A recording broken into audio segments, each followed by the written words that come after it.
رسول اکرم صلی اللہ علیہ وسلم کا فرمان ہے کہ حسین مجھ سے ہیں اور میں حسین سے ہوں۔ اللہ اس شخص سے محبت کرتا ہے جو حسین سے محبت کرتا ہے۔ بسم اللہ الرحمن الرحیم۔ السلام علیکم، welcome back my YouTube family, welcome back my and at the new video. تو یہاں پر تھا دوپہر کا ٹائم اور میں بنا رہی تھی ہنڈیا۔ آج دوپہر تو نہیں، دوپہر سے بھی تھوڑا سا ٹائم آگے گزر گیا تھا، اس طرح سے کہ مطلب یہ 3 سے 4 بجے کے درمیان کا ٹائم ہے، اور میرا دل کیا کہ یا توری کھانے کو، اور ویجیٹیبل کی تو میں کہتی شدائی ہوں۔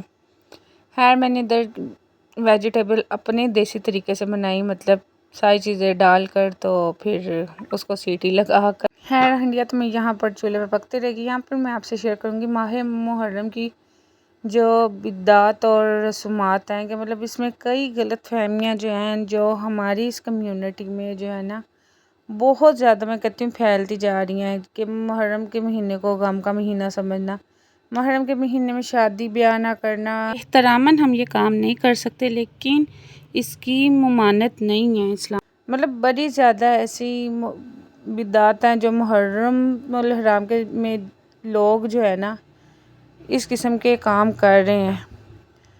مطلب اس کو غم کا مہینہ اس طرح سمجھتے ہیں، بعض لوگ اس مہینے کو رنج و عالم کا مہینہ سمجھتے ہیں، کہ اس میں شادی بیاہ خوشی کے کاموں سے پرہیز کرتے ہیں، مختلف قسم کے شوق مناتے ہیں، جیسے کہ کالا لباس پہننا، عورتوں کا زیب تن اور بناؤ سنگار چھوڑ دینا، نوحہ کرنا، ماتم کرنا وغیرہ وغیرہ۔ ان لوگوں کا یہ خیال غلط ہے، کیونکہ حدیث مبارکہ میں اس کے بہت زیادہ فضائل وغیرہ ہیں، لہٰذا اس مہینے کو غم کا مہینہ سمجھنا درست نہیں ہے۔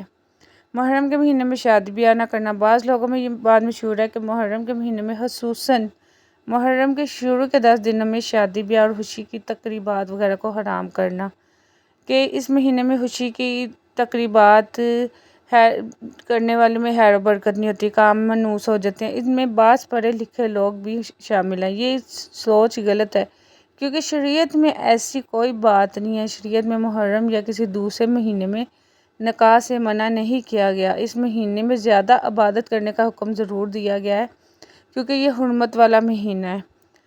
تو حضرت امام حسین رضی اللہ تعالیٰ عنہ کو شہید کیا گیا، اس کا ہمیں بھی دکھ ہے، لیکن یہ ماتم کرنا، نوحہ خوانی کرنا، یہ سارا جو ہے نا دین کے خلاف ہے۔ تو لہٰذا اس مہینے میں زیادہ سے زیادہ عبادت کریں، اور نکاح بھی ایک عبادت ہے، کیونکہ نکاح سے اللہ کا قرب اور تقویٰ نصیب ہوتا ہے۔ ایک حدیث میں آیا کہ جب آدمی شادی کرتا ہے تو اس کا آدھا دین مکمل ہو جاتا ہے، اور باقی آدھے معاملے میں وہ اللہ سے ڈرے۔ اس کے علاوہ شرک نہ کریں۔ محرم کے مہینے میں بہت لوگ شرک کر رہے ہوتے ہیں، تو شرک سب سے بڑا گناہ ہے، اور اللہ کی ذات کے علاوہ کسی کو بھی وہ شریک نہ ٹھہرائے۔ ہر عاقل و باقل کی پہلی ذمہ داری ہوتی ہے کہ وہ توحید الوحیدیت پر ایمان لائے۔ توحید الوحیدیت ہے کیا؟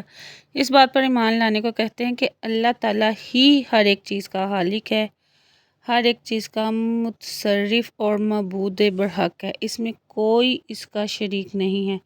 اور یہی لا الہ الا اللہ کا مطلب بھی یہی ہے، کیونکہ اس کا معنی یہ ہے کہ اللہ کے سوا کوئی سچا معبود نہیں ہے، لہٰذا تمام عبادتیں، نماز، روزہ وغیرہ صرف اللہ کے لیے ہی ہے، کہ اللہ کے نام کا ہی ہم مطلب ہماری کمیونٹی پہ ایسے ہوتا ہے کہ ہم شرک کر رہتے ہیں، صرف اللہ کے نام کا دیا کریں، اللہ کے علاوہ کسی اور کے لیے عبادت کا ایک معمولی حصہ بھی بجا لانا جائز نہیں ہے۔ اچھا، توحید الوحیدیت کے تقاضے کیا ہیں؟ کہ اللہ کی عبادت کرنا، اس کے ساتھ کسی کو بھی شریک نہ ٹھہرانا، مدد صرف اللہ سے ہی مانگنا، جیسے کہ ہم کہتے ہیں یا اللہ مدد، صرف اللہ ہی سے مدد درکار کریں، اللہ ہی واحد ہستی ہے جو کہ مدد کرنے والی ہے۔ اللہ کی عبادت کے لیے خود کو فارغ کرنا، اللہ ہی سے دعا کرنا، پریشانی میں اللہ کی طرف رجوع کرنا، تکلیف اور کرب میں ہیں تو بھی اللہ کو ہی پکارنا، مزاروں پر اور یہ تویز دھاگے ان چکروں میں نہیں پڑیں، اللہ سے جو آپ ڈائریکٹ بات کر کے اللہ سے جو اپنی تکلیف کا اظہار کر سکتے ہیں، صرف وہی ذات سننے والی ہے۔ یہ مزار، پیر، فقیر، یہ درگاہیں وغیرہ، ادھر جا کر ہمارے مسئلے حل نہیں ہوتے۔ سب سے آپ بس اللہ کی طرف رجوع کریں، اللہ تعالیٰ آپ کے سارے مسئلے ختم کر دیتا ہے۔ اسی طرح آپ خالص عبادت کریں جن کا حکم اللہ اور اس کے رسول نے دیا، جیسے کہ نماز پڑھیں، روزہ رکھیں، قرآن پڑھیں۔ یہ کام اللہ کے سوا کسی دوسرے کے لیے کرنے کی اجازت نہیں ہے، صرف اللہ کے لیے ہم نے یہ کام کرنے ہیں۔ ہمیں کاموں کی عبادت کے لیے درج ذیل حصول بتائے گئے ہیں کہ اللہ تعالیٰ سے شدید محبت کرنا، اللہ سے ہی ڈرنا، اسی کے سامنے عاجزی اختیار کرنا، اللہ تعالیٰ سے ہی اچھی امید رکھنا، الغرض کہ اللہ تعالیٰ کے لیے کیا جانے والا اور اجر و ثواب کی نیت سے کیا جانے والا ہر مفید عمل عبادت میں ہی شمار ہوتا ہے۔ رسول اکرم صلی اللہ علیہ وآلہ وسلم کا فرمان ہے کہ حسین مجھ سے ہیں اور میں حسین سے ہوں۔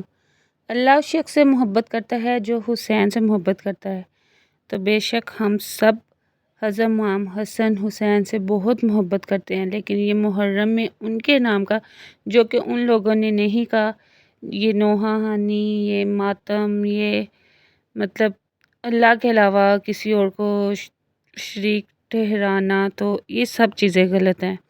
میرا ویڈیو بنانے کا مقصد یہ نہیں ہے کہ میں فرقوں میں وہ کروں، بس میرا مقصد یہ ہے کہ جو چیز اسلام میں ہے ہمیں اس کے مطابق چلنا چاہیے، اور اللہ نے جو کہا ہوا ہے اور جو قرآن حدیث میں کہا گیا ہے ہمیں صرف اسی پہ عمل کرنا چاہیے۔